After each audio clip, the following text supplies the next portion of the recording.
buzima hari ibintu bikomeretsa umutima w'umuntu kuruta ibindi, kwigereranya n'abandi.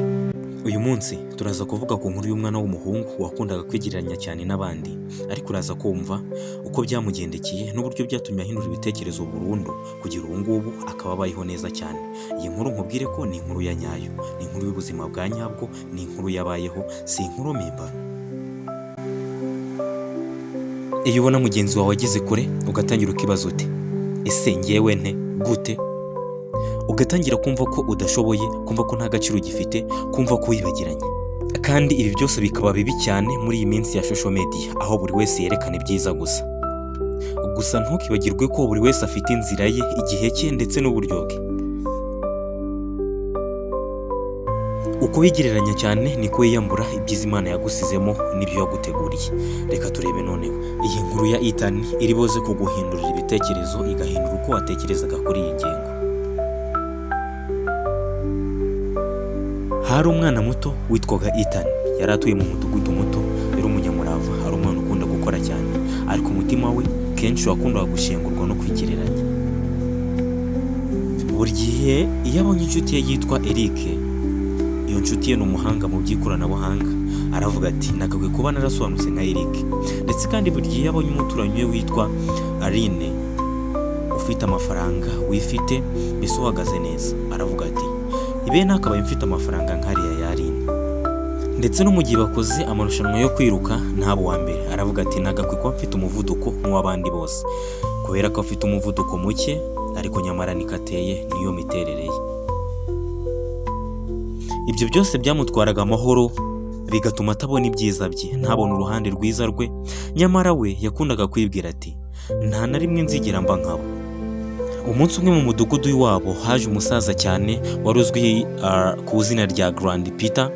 Uwo musaza yari azwi cyane mu kugira inama abantu ndetse no kubafasha mu bijyanye no kwisobanukirwa ndetse no gukora ibyo bakwiye gukora kandi bagakwiriye kuba bakora.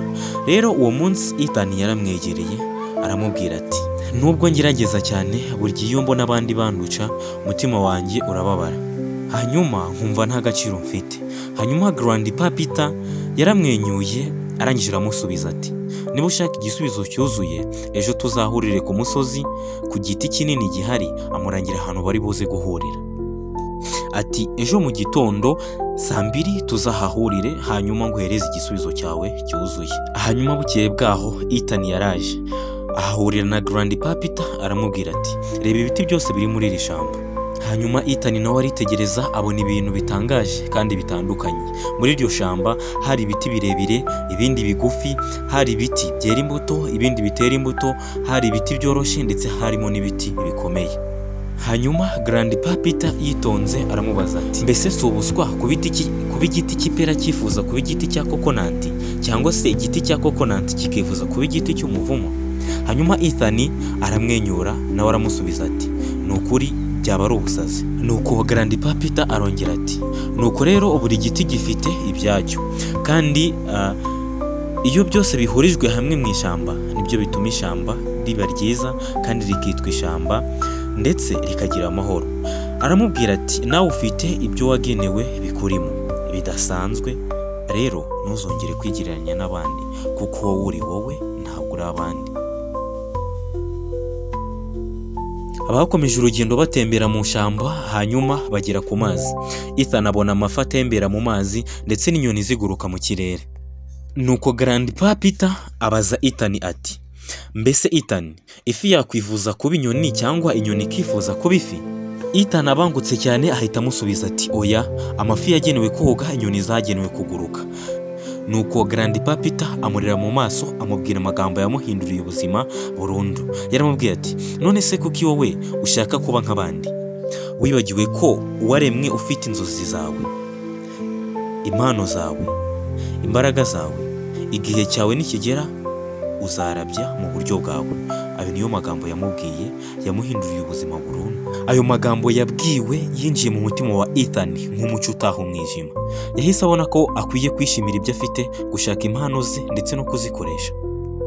Kuva icyo gihe ntacyo byari bimubwiye kubona Eric ndetse na Aline nk'uko yababonaga mbere. cyangwa se n'abandi bose. Kuva uwo munsi yasobanukiwe ko kugira icyo ugeraho atari ngombwa kwigana abandi, ahubwo bivuga kumenya uwo uri we, hanyuma iyi ikaba intambwe imwe isumba izindi zose. Rero nawe ndakwinginze ntuzongere kwigeranya n'abandi. Ufite inzira yawe ugomba kunyuramo, ndetse ufite n'aho ugomba kugera hatandukanye n'aho abandi bagomba kugera. Ntuzongere gukorera ikosa rero, bizatuma ubaho wishimye ubuzima bwawe bwose. Wakoze kubana natwe kuri Vix Fox. Niba ari bwo mbere wagera kuri uyu muyoboro mugari wa Vix Fox, ndagusaba gukora subscribe. Nyuma yo gukora subscribe murakubwira nti urakaza neza mu muryango mugari wa Vix Fox, urakaza neza mu isi yo gutsinda.